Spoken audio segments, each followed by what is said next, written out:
नमस्कार, श्री स्वामी समर्थ. तुमच्या सर्वांचं माझ्या चॅनलमध्ये स्वागत आहे. जर चॅनलवर नवीन असाल तर लाईक शेअर सबस्क्राईब करायला विसरू नका. चला तर आज आपण व्हिडिओला सुरुवात करूया. आज मी इथं घेऊन आलेले आहे तुमच्यासाठी नवीन टॉपिक. तर तो कोणता आहे तर उद्या आहे रथसप्तमी. तर रथसप्तमीची आपण थोडक्यात माहिती घेणार आहे. तसाही मी माहितीचा संपूर्ण व्हिडिओ अपलोड केलेला आहे, तो तुम्ही बघून घ्या. आणि जर यातलं आपल्याला काहीच जमत नसेल करायला तर आपण काय करायचं आहे, महिलांनी काय करायचं आहे ते मी तुम्हाला सांगणार आहे.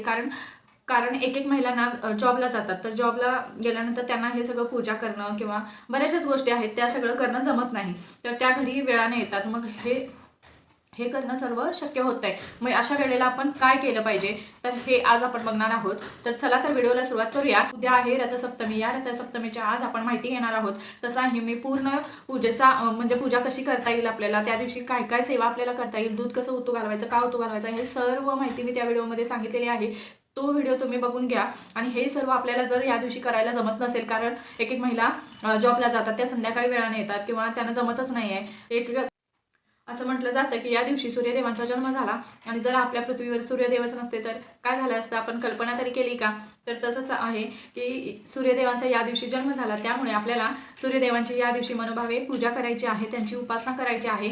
आणि जे काही मी इथे आज तुम्हाला थोडे उपाय सांगणार आहे ते तुम्हाला करायचं आहे. घरात सूर्यदेवांची ज्यांच्या कुंडलीत सूर्यदेवांची स्थिती योग्य नाही किंवा चुकीची आहे किंवा ज्यांना त्रास होतोय, तर ह्यांनी ही पूजा जास्त प्रभाव करते केलेली, तर त्यामुळे त्यांनी ही नक्कीच पूजा करा बघा. आणि ज्यांना कोणालाही ही पूजा करायची आहे तर तेही करू शकतात. असं काही नाही की त्यांना त्रास आहे किंवा त्यांच्या कुंडलीत तो सूर्यदेवांचा त्रास आहे तर त्यांनीच ते केलं पाहिजे, असं काही नाही. कोणीही करू शकतं. ही सेवा करण्याने आपल्या घरात भरभराटीच होणार आहे, आपल्या सूर्यदेवांचा आपल्याला आशीर्वाद लाभणार आहे. तर त्यामुळे आपल्याला ही सूर्यदेवांची पूजा करायची आहे. तर ही पूजा आपल्याला उद्याच्या दिवशी काय करता येईल, काय तोडगे उपाय करता येईल, हे आज आपण बघणार आहोत. व्हिडिओ अजिबात बघा. आपल्याला या दिवशी काय करायचं आहे तर आपल्याला सूर्याला अर्घ द्यायचा आहे, म्हणजे आपल्याला सूर्याला जल अर्पण करायचं आहे.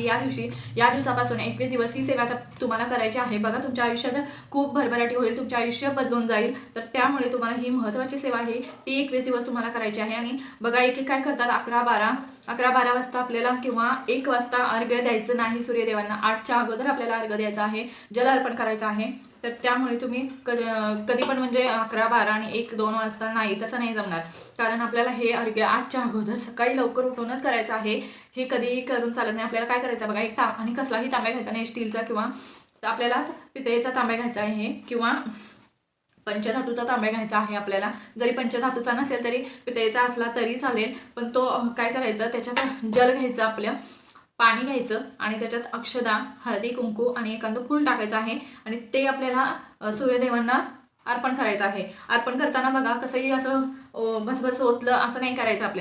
आपल्याला असताना आपल्याला एक मंत्र म्हणायचा आहे, ओम सूर्यदेवताय नमः, ओम सूर्यदेवताय नमः, असा तुम्हाला मंत्र म्हणायचा आहे. हा मंत्र म्हणतच तुम्हाला अर्घ्य अर्पण करायचं आहे सूर्यदेवाला. तर बघा, तुम्ही ही सेवा नक्की करून बघा. ही आपल्याला 21 दिवस सेवा करायची आहे. जर घरातल्या कोणाला जमत नसेल किंवा पूजा करायला जमत नसेल किंवा जी काही रथसप्तमीची उद्या पूजा आहे ती सर्व, किंवा दूध ओतू घालवायला जमत नसेल, हे सर्व आपल्याला जमत नसेल, तर बघा, तुम्हाला ही सकाळी, आणि तुम्ही काय एवढ्या लवकर 8च्या अगोदर तर ऑफिसला जात नाही, तुम्ही 8च्या अगोदर कधीही अर्घ्य अर्पण केलं तरी चालेल. सूर्यदेवांचं आपल्याला दर्शन झालं की आपण हे अर्घ्य अर्पण करायचं आहे सूर्यदेवांना. तर तुम्हाला हे जमत नसेल तर आपण एक प्रभावशाली ह्या पाण्यामुळे आपल्या घरात जर कोण आजारी असेल तर तेही कमी होईल. आजारी व्यक्तीला द्या तुम्ही ते पाणी. किंवा तुम्ही असंही करू शकता की तुमचं कोणतंही काम पूर्ण होत नाही, तुम्ही जे धैर्य ठेवलेलं आहे तिथपर्यंत आपण जात नाही, तर घरात अडचणी आहेत, आर्थिक अडचणी आहे, घरात सतत किटकिट भांडण हे सर्व असतं, पैशाच्या अडचणी असतात. हे सर्व कमी होण्यासाठी आपल्याला काय करायचं आहे, एक तांब्या घ्यायचा आहे, तांब्यामध्ये पाणी घ्यायचं आहे आणि गायत्री मंत्र आपल्याला म्हणायचा आहे. तांब्यावर हात ठेवायची गरज नाही, फक्त आपल्याला देवासमोर तांब्या ठेवायचा आहे भरून, त्याच्यात काही टाकायचं नाही. तर आपण काय करायचं आहे, गायत्री मंत्र 108 वेळा म्हणायचा आहे. तो मंत्र, गायत्री मंत्राचा आपल्याला मंत्र म्हणायचा आहे 108 वेळा, एक माळ तुम्ही जपायचा आहे. तर तसं झालं की आपल्याला काय करायचं आहे, तो तांब्या घेऊन सूर्याला ते अर्घ्य अर्ध अर्पण करायचं आहे.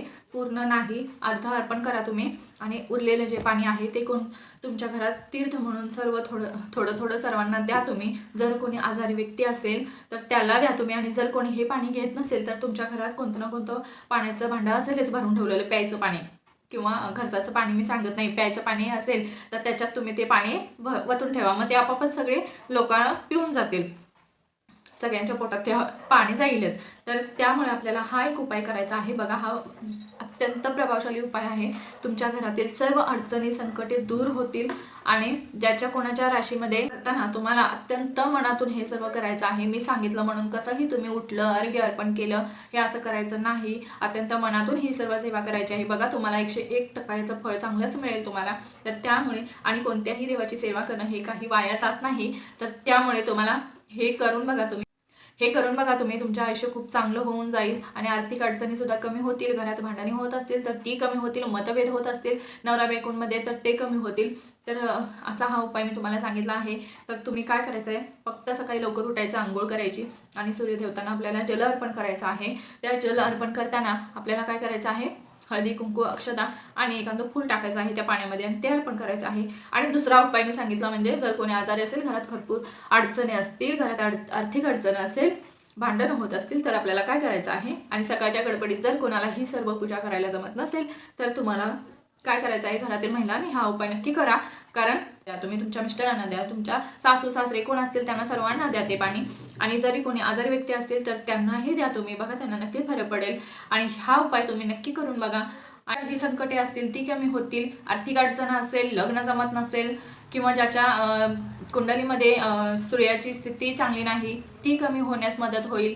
सूर्यदेवतांचा आशीर्वाद चांगला लाभेल तुम्हाला. तर त्यामुळे ही तुम्हाला सेवा करायची आहे या दिवशी. अशी ही झालेली सेवा मी महाराजांच्या रुजू करते. श्री स्वामी समर्थ. अवधूत चिंतन. श्री गुरुदेव दत्त. भेटूया नेक्स्ट व्हिडिओमध्ये.